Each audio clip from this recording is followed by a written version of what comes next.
c'est Daouda Seck, président commission éducation et formation professionnelle éthique de la commune de Gandon. mooy def remise symbolique fourniture yi nga xamante ni moom la mairie bi jàppale école yi bu ñu paree aussi tamit dinañu séddale pour zone u Gandon école yi nga xamante ni ñoo ko polariser moo xam maternelle la moo xam élémentaire la. waaw atum ren bi nag li si bees xaw na takku parce que ren ji gis nañu xale yi nga xamante ni du ñu gis ñoom daawuñu leen boole si fourniture yi mais ren ji wutal nañ leen papier braille pour aussi boole leen si ñoom it si la ñu bokk. leneen li si beesaat aussi mooy que ni école maternelle yi daawuñu leen doté en craie mais cette année jox nañ leen craie couleur jox leen craie blanche en même temps aussi comme daaw yokkaat nañu photocopieuse yi nga xamante ni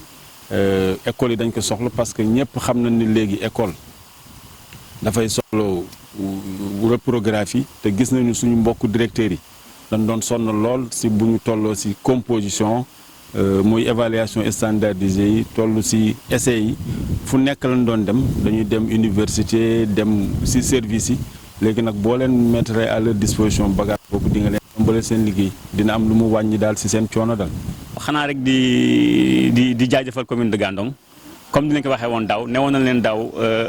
heure bu ngeen waree joxe fourniture na doon la nga xamante ne si day teel balaa sax xale yi di dem école tey jii ñu ngi nii suba lay école di ubbi suba lañu xale yi di ñëw école te incha allah fii si commune de Gandon bépp xale bu xëy si suba école booy dellu sa kër di nga yóbbaale cahier di nga yóbbaale ay bic ardoise ak craie ak lépp loo xamante ni jumtukaay la bi nga xamante ni si commune bi teg na si seen loxo mu yegg si parents yi. gis nga sànq mooy dégg inspecteur wax ne am ngeen résultat yu baax daaw soo sagoom ren ngeen am yu ni mel wala yu ko gën alors tey jii li leen di jox ban njëriñ la am na njëriñ lool parce que dina tax tey jii li ñuy wax ubbi tey jàng tey mu mën a am si commune de Gandon suba incha allah muy suba le jeudi 5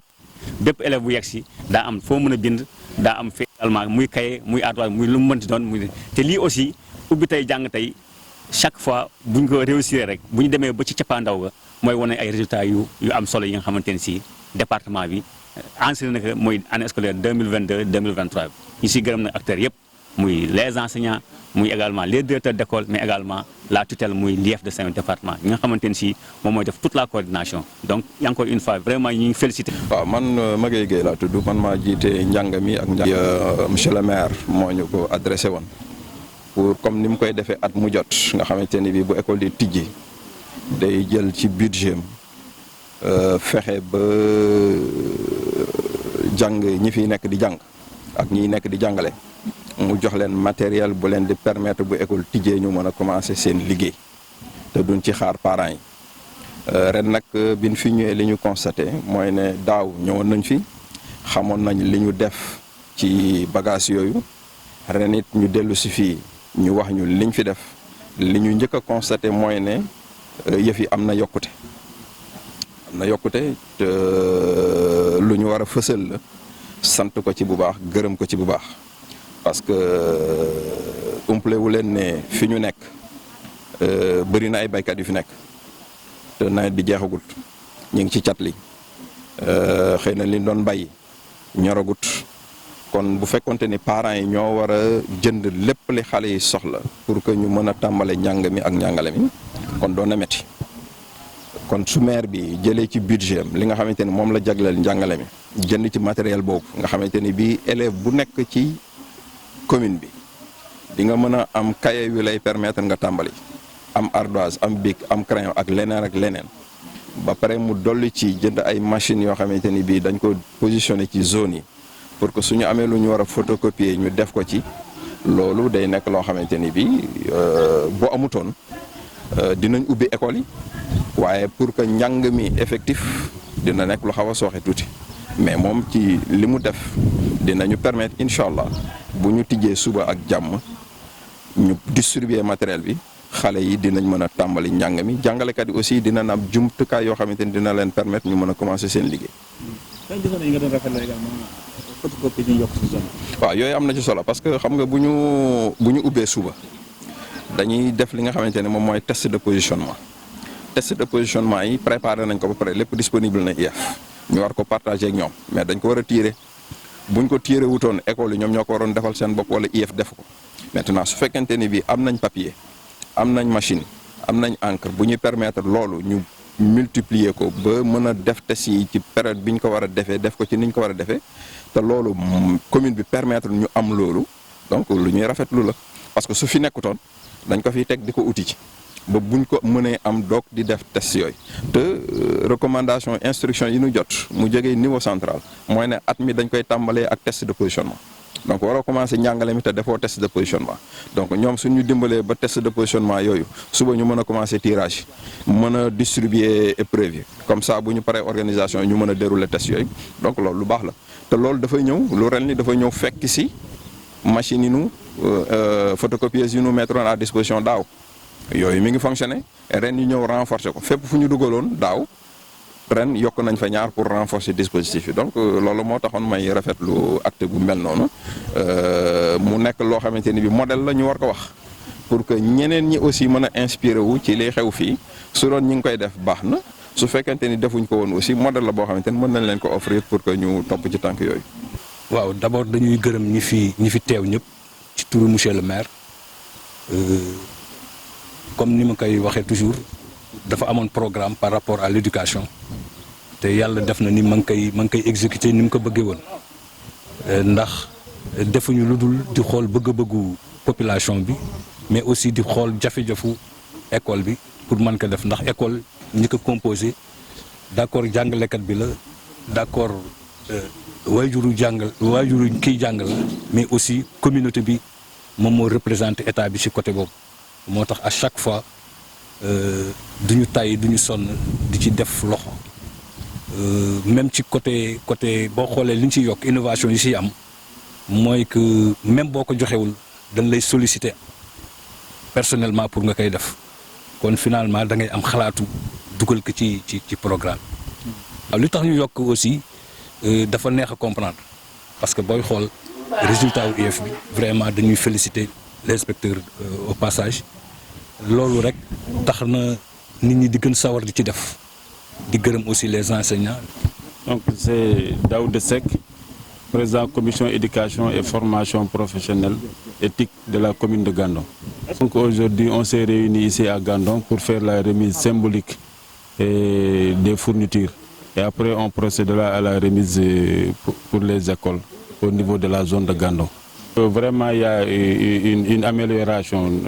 vraiment. Puisque l'année dernière, on avait un budget de 18 millions, mais cette année, on a un budget de 20 millions. Avec ces 20 millions, donc, on a acheté du matériel. Certains articles même ont doublé, voire même triplé. Donc, la nouveauté cette année encore, c'est comme l'année dernière. Hein. Cette année, on a renforcé les zones,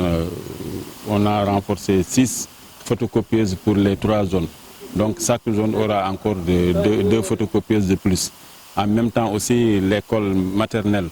ne recevait pas de craie, mais cette année aussi, on les a dotés en craie couleur et en craie blanche. Pour les handicapés aussi, il y a du papier braille pour les handicapés. Les années passées,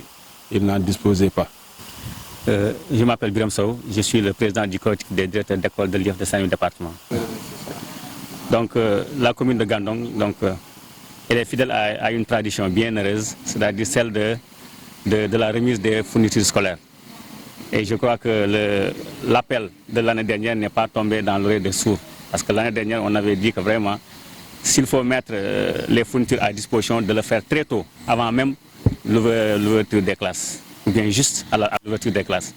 Et aujourd'hui, nous sommes à la veille de l'ouverture des classes. Dès demain, nous allons recevoir les élèves à l'école. Et compte tenu vraiment de cette remise, nous serons en mesure de doter tous les élèves du matériel, que ce soit de la craie, des cahiers, des ardoises, tout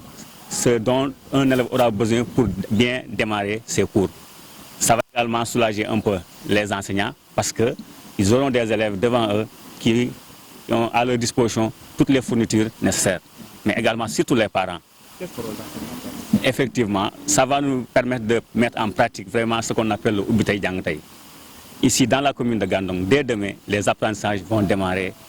vraiment dans toutes les écoles avec ces fournitures-là. Je m'appelle Magueye Gueye, je suis inspecteur de l'éducation et de la formation de Saint-Louis département. Voilà, nous sommes venus répondre à une invitation de monsieur le maire de la commune de Gandon, qui, comme à l'accoutumée, procède à la distribution, à la mise à disposition de fournitures scolaires pour les élèves de la commune de Gandon. Et ce matin, nous sommes venus répondre donc à son invitation. Et c'est avec beaucoup de plaisir que nous avons constaté que le montant qui était destiné les années passées à cette dotation-là, ces montants-là ont connu une évolution. Ce qui fait que, au niveau de nos écoles qui sont dans la commune de Gandon, nous pouvons dire, et de façon certaine, que les activités d'enseignement-apprentissage vont pouvoir démarrer sans pour autant que les parents soient harcelés pour l'achat de fournitures. Je ne dis pas qu'ils ne vont pas compléter, mais l'essentiel a été mis en place pour permettre à chaque apprenant de disposer des intrants nécessaires pour démarrer cette année scolaire. C'est un moment important parce que, comme je l'ai dit, ça permet de faire démarrer les activités d'enseignement-apprentissage. Nous sommes dans une zone rurale, les moyens font défaut. On est en période d'hivernage, l'hivernage n'est pas encore terminé. Nous avons des parents cultivateurs. S'il fallait attendre la fin de l'hivernage pour disposer de moyens et acheter le nécessaire pour permettre aux enfants de suivre les activités d'enseignement-apprentissage, vous constaterez avec moi qu'on aurait perdu beaucoup de temps. Mais le fait de faire le nécessaire pour que dans chaque école, qu'on dispose de suffisamment de craie, qu'on ait des cahiers, qu'on ait des bics, des ardoises, crayons et tout ce qui va avec pour pouvoir démarrer l'année scolaire, c'est une activité très très importante à laquelle nous avons participé ce matin. Oui, c'est Ndiaye Diop, le premier adjoint au maire